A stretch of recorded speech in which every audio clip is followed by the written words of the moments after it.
Hello friends, welcome to the channel. आज हम आपके पास एक नए टॉपिक के साथ आए हैं। टॉपिक का नाम है स्लम। आजकल आप देख रहे हैं दिल्ली में बहुत सारी ऐसी जगह हैं, बहुत सारी झुग्गी और झोपड़ियां हैं जहां पर जो अवैध कब्जा था उसको हटाया जा रहा है। तो जो अवैध निर्माण है उसको समाप्त कर रहे हैं, जिस वजह से ये जो हमारा टॉपिक है बहुत इम्पॉर्टेंट हो जाता है। तो आइए इसके कुछ आयाम, कुछ डायमेंशन देखते हैं। तो सबसे पहला जो प्रश्न है, हम उसी प्रश्न के साथ इसको स्टार्ट करेंगे। वो ये है कि आखिर में ये जो स्लम्स हैं, झुग्गी झोपड़ी हैं, इनका निर्माण ही क्यों होता है? वो कौन सी वजह हैं जिनकी वजह से ये निर्मित होते हैं? ठीक है। तो सबसे पहला जो वजह है वो है जो लीगल मार्केट है उसमें सस्ते घर उपलब्ध नहीं है। आप देखेंगे कि जो हमारे बहुत बड़े शहर हैं जैसे कि दिल्ली, मुंबई, वहाँ अगर आप जाके एक घर खरीदना चाहें, ज़मीन खरीदना चाहें, तो आप नहीं खरीद पाएंगे। तो एक जो मिडिल क्लास है वो भी आसानी से घर नहीं खरीद सकता है। तो जब आप मिडिल क्लास नहीं खरीद सकता तो आप जो गरीब हैं वो कैसे वहाँ पे घर खरीद सकते होंगे? तो यहाँ पे जो लीगल मार्केट है, और देखिए एक जो होता है, एक लीगल मार्केट के जो दाम होते हैं, मूल्य होता है, और एक इनलीगल जो मार्केट है जिसमें सच में ज़मीन को खरीदा और बेचा जा रहा है फ्लैट में, उनमें भी कभी कभी अंतर देखा जाता है। तो इस वजह से जो बाज़ार का जो मूल्य है उसके अनुसार आपको एकदम स्पष्ट होगा कि कोई भी ज़मीन या मकान वहाँ पे आसानी से नहीं खरीद सकता, और गरीब लोगों के तो ये बस में एकदम नहीं है। तो पहला जो कारण है वो यही हो गया। दूसरा, झुग्गियों का निर्माण क्यों होता है? ज़मीन और मकान तो वो खरीद ही नहीं सकते हैं बड़े शहरों के अंदर। साथ साथ अगर वो चाहें कि रेंट पे वो मकान खरीद लें तो वो भी उनके लिए मुमकिन नहीं है, कि वो किराया चुकाने की भी स्थिति में वो लोग नहीं होते। अब जैसे बहुत लोग मैं देखता हूँ कि इस चीज़ पे इल्ज़ाम भी लगाते हैं, जो झुग्गी झोपड़ी में जो लोग रहने वाले हैं, कि वो अमीर लोग होते हैं। तो देखिए ऐसा नहीं है। हो सकता है कि कुछ लोग इसको व्यापार बनाते हों, कि वो अवैध झुग्गियों का निर्माण कर लेते हैं, उसको रेंट पे देते हों, लेकिन हम बात करते हैं अधिकतर लोगों की। अधिकतर वहाँ पे जो जनता है वो गरीब ही रह रही है, और इस तरह की अगर कोई इनलीगल लोग हैं जो इसका व्यापार कर रहे हैं या किराए पे चढ़ा रहे हैं या कुछ भी किसी भी तरह का इनलीगल उस पे काम कर रहे हैं, तो ये राज्य का काम है कि उस चीज़ को वो सही करे। ऐसे वजहों के पीछे जो भी दोषी हैं उनको पकड़ के उचित जो भी उनके खिलाफ कार्रवाई है वो की जाए। लेकिन हमें ये समझना पड़ेगा कि अधिकतर यहाँ पे गरीब लोग ही हैं जो इन समस्याओं से जूझ रहे हैं। तीसरा क्या है, सबसे जो महत्वपूर्ण है मेरे ख्याल से, वो है क्रय शक्ति नहीं है उनकी। आप देखेंगे एक होता है परचेजिंग पावर। तो वो जो परचेजिंग पावर है उनके पास इतने पैसे हैं ही नहीं। उनकी जो परचेजिंग पावर है, शक्ति, वो इतनी है नहीं कि वो जाकर ज़मीन खरीद सकें या फ्लैट खरीद सकें या किराए पे भी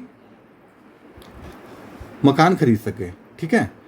अब आप जैसे इमेजिन कर सकते हैं, कुछ लोगों का मैं बताता हूँ जो झुग्गी में रहते हैं, जैसे जो डोमेस्टिक हेल्पर होती हैं वो रहती हैं, तो आप देखते हैं उनकी इनकम कितनी है। उनकी इनकम इतनी नहीं होती कि वो अपने जो घर के खर्चे चलाने के बाद इतनी सेविंग कर पाएँ कि वो इतनी महंगी जगहों पे, इतने बड़े शहर में वो ज़मीन या मकान खरीद सकते हैं।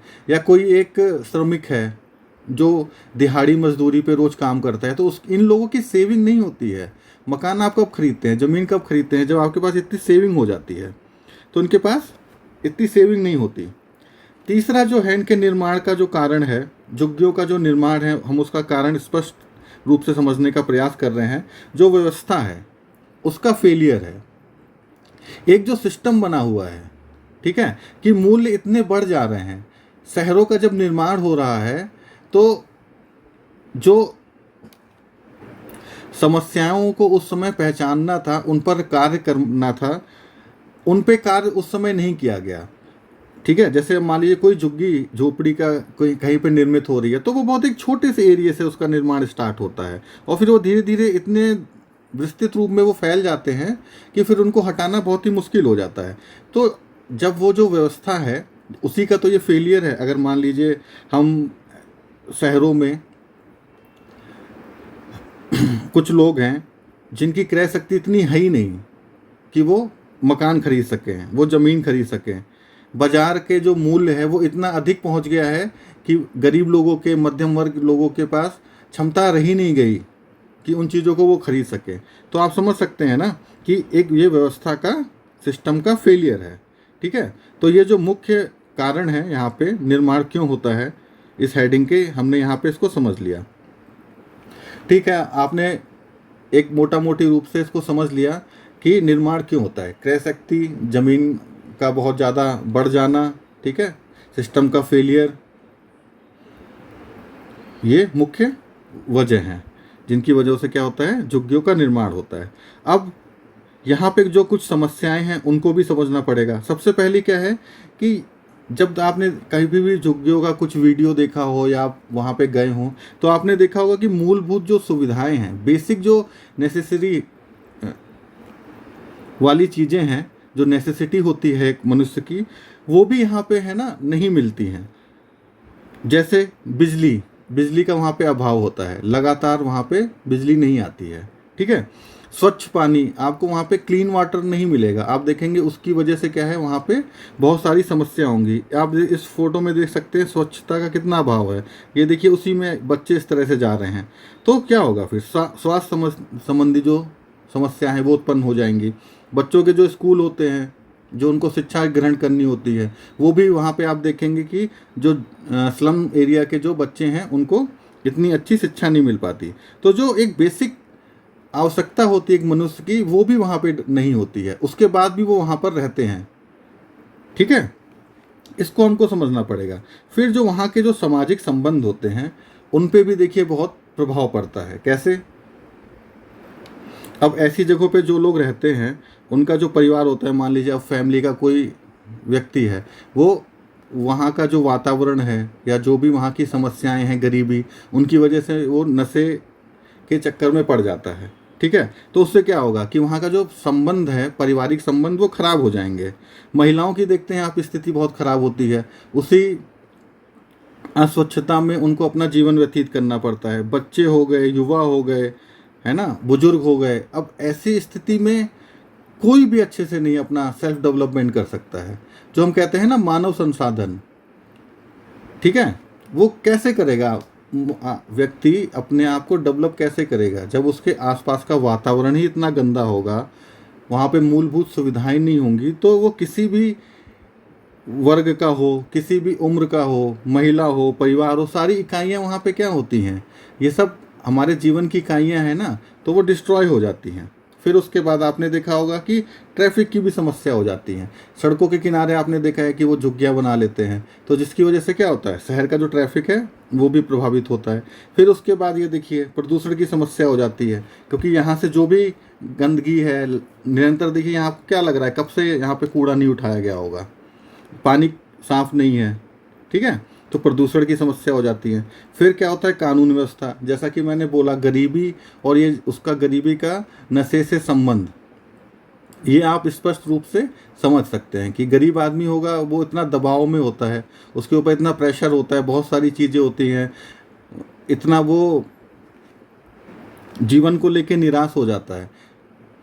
ऐसी परिस्थितियों में जब वो बड़ा होता है, लगातार उन्हीं परिस्थितियों में जीता है, तो बहुत ज़्यादा चांसेस बढ़ जाते हैं कि वो गलत जो भी है कार्य में वो लिप्त हो जाए, बहुत सारे क्राइम वो कर सकता है। तो इस वजह से क्या होगा, जब बहुत सारे क्राइम होंगे, बहुत सारे जो अवैध तरह के चीज़ें होती हैं वो वहाँ पे लोग करते हैं, उनका व्यापार करने लगते हैं। ठीक है, इनलीगल चीज़ें काफ़ी पाई जाती हैं ऐसी जगहों पे, तो उसकी वजह से जो लॉ एंड ऑर्डर है हमारा, उसकी भी समस्या पैदा हो जाती है। ठीक है, और सबसे बड़ी जो समस्या है कि हमारे जो शहरों की आधी आबादी है वो सोचिए स्लम में रह रही है। तो जब आधी आबादी ही स्लम में रह रही है तो उनका सेल्फ डेवलपमेंट जब नहीं हो रहा है, कोई भी शहर है, विकास का अर्थ क्या होता है कि लोगों का विकास। जब आधी शहर की आधी आबादी विकसित नहीं है, उसको मूलभूत सुविधाएं नहीं मिल पा रही हैं, तो फिर विकास, ओवरऑल विकास होगा कैसे। तो ये बहुत बड़ी समस्या है, इस पे काम करना चाहिए।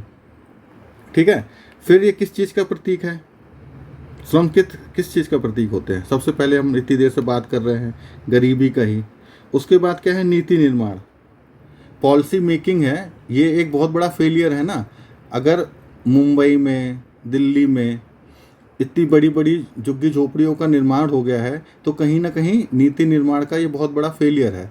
और देखिए, ये किसी एक सरकार या किसी एक पार्टी की जिम्मेदारी नहीं है, क्योंकि आप देखेंगे कि लगभग सभी पार्टियां सत्ता में आई हैं, और उनके सत्ता में आने के बाद भी ये जो स्लम की जो समस्या है वो बनी रही है। ठीक है, तो इसके जिम्मेदार क्या है, नीति निर्माण, पॉलिसी मेकिंग में लगभग सभी लोग फेल हुए हैं। तो इस चीज़ को भी समझना पड़ेगा। देखिए, नागरिक के तौर पे किसी नागरिक पर आक्षेप लगाना ये अच्छी बात नहीं है। आपको समस्याओं को समझना पड़ेगा। हर सिटीजन को उसकी समस्या के अनुसार ही देखना पड़ेगा कि उसकी समस्या है क्या। ठीक है, फिर प्रशासन की व्यवस्था। अब जैसे PWD हो गया, जो भी सरकारी विभाग स्लम से जुड़े हुए हैं, उनको पता होता है कि यहाँ पे स्लम का निर्माण हो रहा है, अवैध निर्माण हो रहा है। वो उस निर्माण को इतना ज़्यादा बढ़ने देते हैं कि वो फिर एक समय के साथ साथ समस्या और ज़्यादा विकराल हो जाती है, बहुत ज़्यादा बढ़ जाती है। तो इसको रोकना बहुत ही आवश्यक हो जाता है। ठीक है, असंतुलित विकास, ये देखिए सबसे बड़ी समस्या है, सबसे बड़ा प्रतीक है झुग्गी झोपड़ी। कैसे, एक तरफ आप देखेंगे एक झुग्गी के बगल में ही एक बहुत बड़ा फ्लैट होगा, जहाँ पे लोग करोड़ों में एक फ्लैट खरीद रहे होंगे, लेकिन दूसरी तरफ एक बाउंड्री के इधर ही की तरफ एक ऐसी झुग्गी होगी, झोपड़ी होगी, जिसमें वो एक मूलभूत अपनी जो आवश्यकता है, खाना, पानी, स्वच्छ खाना है ना, स्वच्छ पानी, स्वच्छता, शिक्षा, एक जो उनकी बेसिक एक इंसान की ज़रूरत होती है, वो भी नहीं उनको मिलती है। तो इससे क्या पता चल रहा है कि जो हमारा विकास हो रहा है, हमारे देश का जो विकास हो रहा है, वो क्या है, संतुलित नहीं है। किसी के पास संसाधनों की अत्यधिक उपलब्धता है और किसी के पास संसाधन बेसिक भी नहीं है। तो ये क्या पैदा कर रहे हैं, असंतुलित विकास को तो कर रहे हैं कि एक आदमी महीने के कमा रहा है 100 रुपये, पर डे के हिसाब से मान लीजिए कमा रहा है 200 रुपये कमा रहा है, और एक आदमी पर डे के हिसाब से कितना कमा रहा है, 10,000, 50,000, 1,00,000। तो आप समझ रहे हैं ना कितना ज़्यादा असंतुलित विकास है। अब इसका समाधान क्या है, समाधान देखिए इसका दो है, एक तो दीर्घकालीन समाधान है और एक तात्कालिक समाधान है। तो हमको दोनों समझना पड़ेगा। हमने इतनी देर से बात की, तो सबसे पहले जो असंतुलित विकास अभी हमने पढ़ा, तो सबसे पहले उसको ही सही करना पड़ेगा। वो कैसे सही होगा, जब हमारी क्रय शक्ति क्षमता है जब वो बढ़ जाती है, जब लोगों के पास अच्छे रोजगार के अवसर होंगे, वो जहाँ पे भी नौकरियाँ कर रहे हैं उनको वहाँ पे अच्छी सैलरी मिल रही होगी, बिजनेस अगर कोई करना चाहे तो उसके लिए वातावरण अच्छा होगा बिजनेस करने के लिए, ये लोग शिक्षित होंगे, जो उनके आने वाला जो भविष्य है, जो बच्चे हैं अच्छी शिक्षा ग्रहण करेंगे, अच्छी उनके पास स्किल होगी, तो साथ साथ क्या होगी, उनकी जब उनके पास स्किल होती है, अच्छी जॉब्स होती हैं, परचेसिंग पावर उनकी बढ़ जाती है, तो क्या होगा, फिर वो अच्छी जगहों पे रहेंगे। फिर कौन है जो झुग्गी और झोपड़ी ऐसी अमानवीय जो स्थिति है उसमें रहना चाहेगा। तो इसलिए क्रय शक्ति जब हमारी बढ़ जाएगी, और क्रय शक्ति कैसे बनेगी, जब उस मानव को हम एक संसाधन बना देंगे, उसको स्किलफुल बना देंगे, उसको एजुकेटेड बना देंगे, आज की जो अर्थव्यवस्था है वर्तमान में उसके अनुरूप उसको बना देंगे, जिससे कि वो अपना रोजगार खुद डेवलप कर ले, वो बिजनेस करना चाहे बिजनेस करे, वो जॉब करना चाहे जॉब करे। ठीक है, तो ऐसे अवसर हमको उपलब्ध कराने पड़ेंगे। आप देखते हैं कि रियल एस्टेट में बहुत ज़्यादा ब्लैक मनी है, उसकी वजह से क्या है कि जो ज़मीन है, जो फ्लैट हैं, उनके दाम बहुत ज़्यादा बढ़ जाते हैं। वो इतने ज़्यादा बढ़ जाते हैं कि नॉर्मल लोगों के लिए बड़े शहरों में, इवन जो छोटे शहर है वहाँ भी परचेज़ करना आसान नहीं रहेगा, बड़े शहरों में तो और दयनीय स्थिति है। तो उसको हमें सही करना पड़ेगा, थोड़ा थोड़ा वहाँ पे क्या करना पड़ेगा, रेगुलेशन लाना पड़ेगा, इम्प्लीमेंट चीज़ों को सही से करना पड़ेगा। ठीक है, तीसरा हमारा क्या है, शहर के भीतर और बाहर जो निर्माण है। अब देखिए, जैसे मान लीजिए अभी झुग्गी तोड़ी गई तो एक बहुत बड़ा एरिया खाली हुआ ना, अगर हम वहाँ पे बहुत सारे बहुमंजिला इमारतें अगर खड़ी कर देते हैं, ठीक है, वहाँ पे बहुत छोटे छोटे हम फ्लैट बना के उन लोगों को दे देते हैं, जो कि सरकार कर भी रही है, है ना। अगर हम इसी तरह निर्माण करते हैं, उनको जगह उपलब्ध करा देते हैं, तो क्या होगा, इससे ये समस्या समाप्त हो जाएगी। और देखिए अभी हमारी जो जनसंख्या है उसका बोलते हैं लगभग 35% ही शहरों में रहता है। पर ये जब आप देखेंगे जो विकसित देश हैं वहाँ पर इनकी जनसंख्या क्या है, 75% है। तो इसका मतलब आने वाले समय में और ज़्यादा शहरीकरण होने वाला है, शहरों की तरफ और ज़्यादा लोग पलायन करने वाले हैं। तो हमको क्या करना है, उसी हिसाब से भविष्य के लिए निर्माण करना है। ठीक है, जो हमारा अगला पॉइंट है, तो जो छोटे शहर हैं आज से ही हमको लगना पड़ेगा, देखना पड़ेगा, नीति निर्माण करनी पड़ेगी कि जब शहरों का विस्तार हो उसमें हम ऐसा स्पेस बनाएं कि हर तरह के जो लोग हैं, हर तरह के वर्ग हैं, उनकी जो भी क्षमता है आर्थिक रूप से, जितने भी वो सक्षम हैं, उनके अनुसार उनको रहने का इंतजाम उनका हो सके। जैसे प्रधानमंत्री आवास योजना है, उसके तहत देखिए गरीबों को बहुत सारे आवास दिए गए हैं। पर उसके साथ साथ क्या है, आवास मिलने के साथ समस्या भी है। अब जैसे मान लीजिए वो दिल्ली में यहाँ पे जॉब कर रहे हैं, ठीक है, आवास उनको वहाँ नरेला, जो कि काफ़ी दूर है, 20-30 किलोमीटर दूर उनको आपने आवास उपलब्ध करा दिया। ठीक, अब उनका जो काम था वो कहाँ था, यहाँ पे था सेंटर में।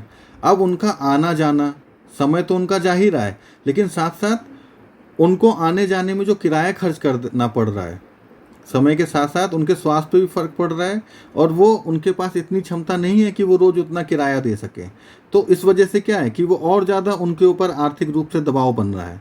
तो हमको इन चीज़ों को भी समझना पड़ेगा कि हम अगर उनको यहाँ पे फ्लैट दे रहे हैं तो रोजगार के अवसर भी उसके आसपास उपलब्ध कराएं, नहीं तो फिर वही स्थिति होगी कि वो गरीबी से बाहर ही नहीं निकल पाएंगे। तो इसके लिए मुझे लगता है ना कि एक रिसर्च की भी आवश्यकता है, एक रिसर्च की जाए वृहत रूप से कि भविष्य में हम किन किन चीज़ों को, किन बिंदुओं को समाहित करें, जिससे कि ये एक जो विकराल समस्या है गरीबों के लिए और देश के लिए, उसका हम निवारण कर सकें। ठीक है, तो शहरों का जो निर्माण है उसी तरह से किया जाए, जो भविष्य में आने वाली समस्या है, जो जनसंख्या होगी, वर्तमान में जो है इसको तो हम करें और भविष्य में भी इस प्रॉब्लम को सॉर्ट आउट करें। तो इस तरह से हमको बैलेंस अपनाना पड़ेगा। ठीक है, इस चीज़ को हमको समझना पड़ेगा। तो अभी इस लेक्चर में इतना ही है। इस टॉपिक में आपको कोई भी समस्या हो या आपके मन में कोई भी प्रश्न हो तो उसको कमेंट बॉक्स में लिखें। मैं प्रयास करूँगा कि आपके जो भी प्रश्न हैं उसका मैं उत्तर दे सकूं। धन्यवाद।